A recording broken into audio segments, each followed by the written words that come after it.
Now, it would be interesting to find out if the CIA had a heads up on this coup, which they should have had, all right? So if U.S. intelligence knew that this was coming down, I don't know if we'll be able to find that out or not. I hope we will be able to. But the importance to Americans is that the Middle East is absolute chaos. And we should make no mistake, the people staging this coup are the good guys. This is not a banana republic military trying to take power for the sake of taking power. They are trying to save their country. The coup, God bless the people trying to save Turkey, a country for which I have great affection, but right now it doesn't look good. Because the coup, the people staging this coup are on our side. They're against the Islamist fundamentalists and extremists. They're for democracy. They're for a secular constitution. If the military coup is going to be successful, they're going to have a very quick transition plan. Who are they going to put in power instead of Erdogan? Is it going to be someone from the AKP Islamist party, but someone who they believe to be less authoritarian? We're looking at Turkish television as an attempted military coup continues, getting information by the minute, really, of explosions in the capital city of Ankara. The president there, Erdogan, who is out of the country, says that his forces are pushing back. We're getting back and forth information from the military trying to take over that country and from the current government in place. Well, Turkey is the bullseye between Europe and the Middle East. And to put the coup we're seeing, the attempted coup, in perspective, is very straightforward. If the coup succeeds, Islamists lose and we win. If Erdogan crushes a coup, the Islamists win and we lose in the long term. Brett, look, I'm on the side. I may never get to see sunrise over the Golden Horn again. I may never again get to see the mosque and Hagia Sophia glinting in the morning sunlight, but I don't care. I'm on the side of the coup. Well, it's very significant, obviously. Turkey's a NATO ally. We have Incirlik Air Base in Turkey where the strikes come out of to hit ISIS in Iraq and Syria, so we want to make sure the stability is there. I think what you're seeing is this tension that we've seen for years between President Erdogan and his military being more secular, President Erdogan being a little more on the Islamist side of the house. I think with the attacks at the Istanbul airport recently, with the ISIS attacks recently, with Russia in the region, I think what you're seeing now is a major military coup in response to some of these policies that have taken place. Right, and you know, Turkey has a history of coups before, military coups. You have 1960, 1971, 1980, and 1997 was a postmodern type coup. It's happened before when leadership in Turkey has gone over too much, if you will, to the Islamic side. Is that correct? I mean, is that what we're seeing here, a backlash to President Erdogan's essential embrace of Islamism? That's my judgment on this. I've been over to Turkey many times, met with President Erdogan. There's a sense he wants to return to the sort of the Ottoman Empire.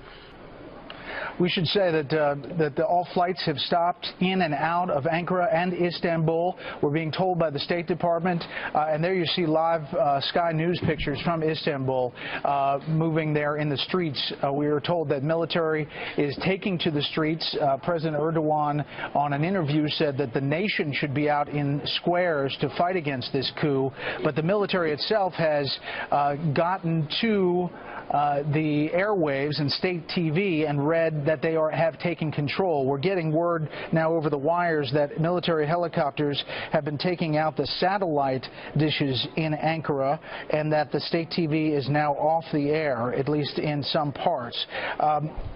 The situation in Turkey, again, I caution it's a NATO ally. Incirlik Air Base being there. I think what's important to notice is how friendly the military is with the United States. I think our military enjoys a very good relationship with the Turkish military. So if, in fact, this coup has taken place and is successful, I think moving forward, that relationship is imperative to maintain our NATO ally status with Turkey and also protect that air base that's so important in fighting ISIS and the war on terror against the Caliphate, the Islamic State in Iraq and Syria. That the Constitution itself gives the military the duty of maintaining the secular nature of the state, which Erdogan has been doing everything he can to overturn. If the coup succeeds, then I think Erdogan's effort perhaps to recreate the Ottoman Caliphate, perhaps to be the dominant power again in the Middle East, and to move Turkey in an Islamic direction will be foiled. If Erdogan prevails, I think you would see an acceleration of the Islamicization efforts he's been making.